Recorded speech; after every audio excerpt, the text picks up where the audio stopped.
Assalamualaikum dan hai adik-adik semua. Nama saya Cikgu Syifa.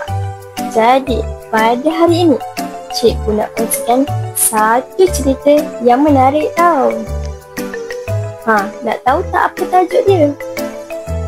Tajuk dia ialah Semut Kecil Hati Besar. Jom kita dengar sama-sama, okey? Semut kecil, hati besar. Jom kita dengar sama-sama, okey? Di dalam hutan yang hijau dan damai, terdapat seekor semut bernama Fifi. Dia sangat kecil, tetapi sangat rajin dan suka membantu rakan-rakannya. Setiap hari, Fifi akan angkut makanan untuk bantu rakan semut yang lain. Tiba-tiba suatu hari, ada seekor haiwan terjatuh dalam lubang besar. Cuba adik-adik teka, apakah haiwan itu? Jawapannya ialah harimau. Betul lah, harimau. Seekor harimau terjatuh dalam lubang besar. Tolong, jerit harimau. Semua haiwan lari.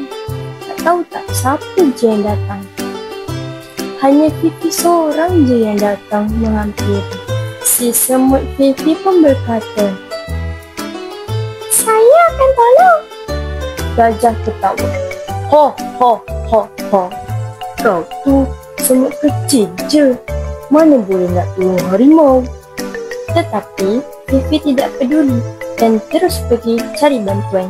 Fifi panggil semua kawan-kawan semut. Ada beratus-ratus semut datang untuk membantu. Mereka semua bawa ranting dan dahan-dahan kecil. Wah, ramai sungguh semut-semut. Ini dia laluan kayu yang semut bina. Adik-adik boleh sentuh tau kayu ini. Harimau pun perlahan-lahan naik ikut laluan itu. Pelan-pelan harimau, hati-hati.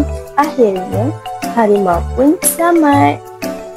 Dia tunduk pada Fifi dan berkata, "Terima kasih semut kecil.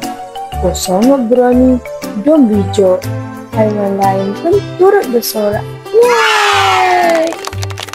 Sejak hari itu, semua orang hormat pada Fifi. Dia jadi hero kecil hutan. "Walaupun kecil, saya boleh buat perkara besar," kata Fifi. Dah tamat. Jadi sekarang adik-adik boleh mewarna gambar ini. Jadi sekarang, apakah pengajaran daripada cerita ini? Pengajaran yang pertama ialah jangan pandang rendah pada orang lain tau. Sebab setiap orang mesti ada kekurangan dan kelebihan masing-masing. Yang kedua ialah kerjasama itu sangat penting dalam kehidupan. Yang ketiga, keberanian dan usaha itu dapat menyelesaikan masalah.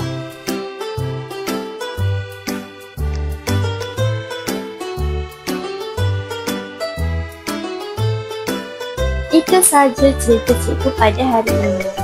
Jadilah seperti semut. Kecil bukan penghalang untuk menjadi hebat tau. Bye dan Assalamualaikum semua. Jumpa lagi nanti di masa akan datang.